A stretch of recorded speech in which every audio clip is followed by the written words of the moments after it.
Friends, good morning. আমি অনিন্দিতা চলে এসেছি আবারও সেই তোমাদের সামনে কাজ নিয়ে। আর তোমরা গরমে কেমন আছো বলো। যে টেম্পারেচার বেড়ে গেছে, আশা করি সবাই খুব একটা ভালো নেই, আমিও খুব ভালো নেই। তবুও নিজের খেয়াল নিজেদেরকেই করে নিতে হবে। আর প্রকৃতির মাঝে থাকতে এই গরমে কি যে ভালো লাগে তোমাদেরকে কি বলে বোঝায়। আর যারা গাছ ভালোবাসো তাদের তো অবশ্যই বলার কোনো কথাই নেই বা ভাষা নেই। তো আবার চলেছি তোমাদের সামনে গাছ নিয়ে। আর দেখতে পাচ্ছ আমার কাছে কিছু রয়েছে, সবই দেশি ভ্যারাইটি চপা গাছ। অ্যাকচুয়ালি গাছগুলো আমার না, নিয়েছি আমি, কিন্তু এইগুলো হচ্ছে আমাদের যে মন্দির প্রাঙ্গণ রয়েছে ক্লাবে, সেইখানে এগুলো বসাবে বলে নেওয়া হয়েছে। কারণ মন্দিরটা খুব সুন্দরভাবে সেজে উঠছে, তোমাদের সঙ্গে অবশ্যই শেয়ার করব। এখনও কমপ্লিট হয়নি বলে আমি তোমাদেরকে দেখাতে পাচ্ছি না। আর দেখো এখানে রয়েছে দুটো রায়বেলির গাছ। এই গাছগুলো কিন্তু আমাদের, আর দুটো মানে বুঝতেই পারছো তোমরা, একটা হচ্ছে আমার আর একটা হচ্ছে আমার ননদের। তো এগুলো আই হোপ ফুটে, একটা ফুটতে চলেছে আর একটা ফুটবে। তো এই হচ্ছে তোমাদের সঙ্গে তো সবটাই শেয়ার করি, তাই এটাও শেয়ার করলাম। তো চলো আমি আরও কিছু তোমাদেরকে দেখাচ্ছি। আর তোমাদের সামনে দেখো রয়েছে একটা লেবু গাছ। এই গাছটা আমার বাবা আমাকে দিয়েছিল। সে গাছটা অনেকটাই ছোট ছিল, কিন্তু দেখো গাছটা এখন কতটা মোটা হয়ে গেছে আর কত বড় হয়ে গেছে গাছটা। প্রচুর লেবু দেয় এই বছরও, মানে এই বছরও দিয়েছে, প্রচুর লেবু দিয়েছে। তোমাদের সামনে দেখতে পাচ্ছ। ওর হাতের কাছে কোনো ফল যদি হাতের নাগালের মাঝে আসে তাহলে কি ভালো লাগে। প্রচুর লেবু হয়েছে, ভেতরে ভেতরে প্রচুর লেবু হয়েছে। তো দেখো লেবুগুলো এখনও খুব একটা বড় হয়নি, তো বড় হলে অবশ্যই তুলবো। আর যেহেতু রোদ্দুরে প্রচুর টেম্পারেচার রয়েছে, লেবুগুলোর সাইজে অনেকটা সুন্দর হয়েছে। দেখো প্রচুর প্রচুর লেবু রয়েছে। আর এই গাছের ফাঁক দিয়ে দেখে বুঝতেই পারছো যে কীরকম টেম্পারেচার রয়েছে রোদ্দুরে।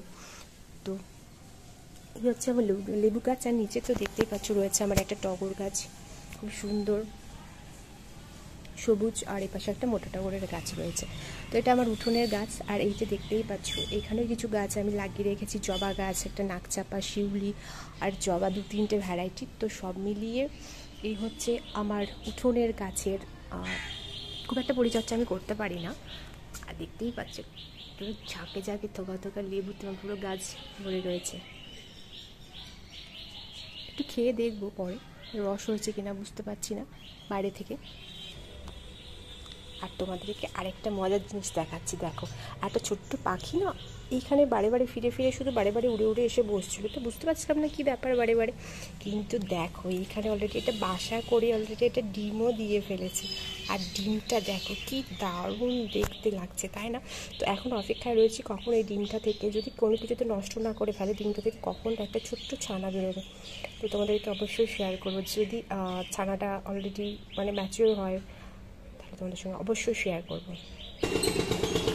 আর আমি এখন চলে এসেছি দেখো ব্যালকনিতে। ব্যালকনিতেও গাছ আমি এখানে রেখেছি আমার ননদের দেয়া। একটা হচ্ছে কৃষিপদ্মের গাছ, অনেকটা গাছটা গ্রো করে গেছে। তো এটারও কিছু কিছু একটু যত্ন নিতে হচ্ছে, কারণ এটা ছাদে ছিল। ছাদে যেহেতু গাছপালা একটু ডেকোরেশন করা হয়েছে বলে এটা একটা ছায়ার ছিল, রিকা প্লামের নিচে ছিল। তো এটা তো খুব একটা রোদ নিতে পারে না বলে আমি এটাকে নিয়ে চলে এসেছি ব্যালকনিতে। আর দেখতেই পাচ্ছ গাছটা অনেকটা গ্রো করেছে। আর তোমরা বাইরেটা দেখে নিশ্চয়ই বুঝতে পারছো এখন বাজে মাত্র 9টা, এখন সকাল 9টার সময় বাইরের পরিবেশটা দেখে বুঝতে পারছো কীটা টেম্পারেচার। এখন কত টেম্পারেচার না আমার কোনো আইডিয়া নেই, বাট টেম্পারেচার আছে। আর দেখো গরমের হাত থেকে বাঁচতে আমি এটা নিয়ে নিয়েছি লেবু পানি, এটা খাবো। কারণ এটা একমাত্র উপায় গরম থেকে বাঁচার, নিজের শরীরকে একটু ঠান্ডা রাখার। তো তোমরা খুব ভালো থেকো, নিজেদের খেয়াল নিজে রেখো। আর অবশ্যই পারলে সময় করে একটু যদি পারো তাহলে অবশ্যই 2-4টে গাছ নিজের ঘরে বা ছাদের মধ্যে লাগিও। একটু পরিবেশের খেয়াল রেখো। আমার একজনকে তো খেয়াল করলে হবে না, সবাইকে হাতে হাত মিলিয়ে আমাদেরকে এর চেষ্টা করতে হবে যেন পরিবেশকে একটু ঠিকঠাক রাখা যায়। তো আজকের মতন চলো, টাটা, বাই বাই। আবার দেখা হবে কোনো পরের ভিডিওতে।